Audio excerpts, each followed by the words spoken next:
Bonjour, JOSM est un service web de cartographie en open source, gratuit et collaboratif, qui permet d'ajouter, modifier, enlever des objets, des routes, des bâtiments et autres dans OpenStreetMap, qui est lui-même aussi un projet open source de cartographie collaborative.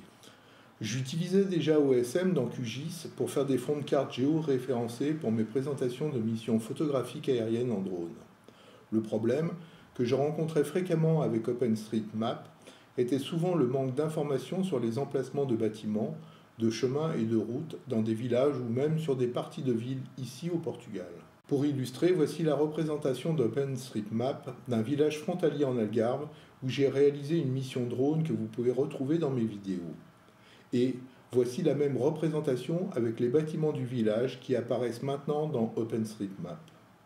Le projet étant collaboratif, les modifications que vous ferez seront ensuite intégrées à la base de données et seront donc visibles par les nouveaux visiteurs.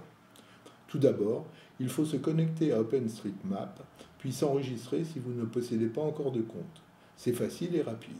Ensuite, tout en conservant OpenStreetMap ouvert, vous téléchargez JOSM. Vous arrivez ensuite sur la page d'accueil de JOSM avec une barre d'outils en haut. La première action est d'associer JOSM avec OSM. Dans l'onglet Pré-réglages, vous sélectionnez les préférences. Dans la page Préférences, vous allez dans l'onglet Serveur OSM, vous cochez OAuth 2.0, puis enregistrez l'autorisation d'accès. Ensuite, testez l'autorisation. Dans la fenêtre qui s'ouvre, vous autorisez les modifications. De retour sur la page Préférences, vous ouvrez l'onglet Greffons, vous cliquez sur Disponible, puis vous téléchargez la liste avec la flèche verte en bas de la page. Par défaut, certains greffons seront déjà installés. Vous ajoutez, en tapant dans la barre de recherche, Mappattern, PM Tiles, Apache Commons, Building Tools, FST Draw, Utils Plugin 2 et MapWidth AI.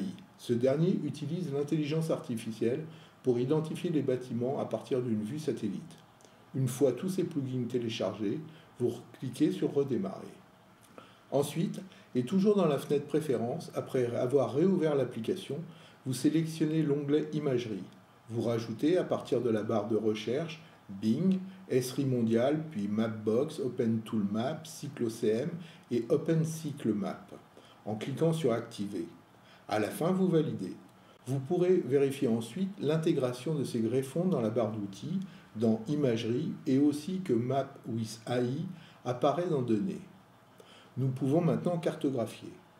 En cliquant sur la touche verte descendante, vous pourrez sélectionner l'endroit, soit comme je vais le faire avec la carte glissante, soit en rentrant directement une adresse ou un point GPS. Vous délimitez, avec clic gauche, la zone à sélectionner. Attention toutefois à ne pas prendre une trop grande surface, car vous obtiendrez un message d'erreur. Dans ce cas, vous devez réduire la zone. Quand c'est bon, vous cliquez en bas sur Télécharger. Dans la nouvelle fenêtre, la zone noire est active, le reste est assuré. Il vous faudra donc cartographier que dans la zone active. Dans l'onglet Imagerie, vous sélectionnez Imagerie aérienne Bing. Cela va créer un nouveau calque d'une vue satellite qui se situe sous le calque de données. Vous pouvez cartographier maintenant les bâtiments qui n'apparaissent pas dans OpenStreetMap. Vous pouvez le faire manuellement en utilisant l'outil Building Tools avec un onglet en forme de bâtiment dans la barre d'outils à gauche. Raccourci clavier B. Vous surlignez le plus long côté du bâtiment à reproduire et le faites glisser pour obtenir un rectangle. Je vais me concentrer sur le plugin avec intelligence artificielle, qui permet de générer automatiquement les bâtiments. L'opération est rapide, efficace et peut ensuite être peaufinée.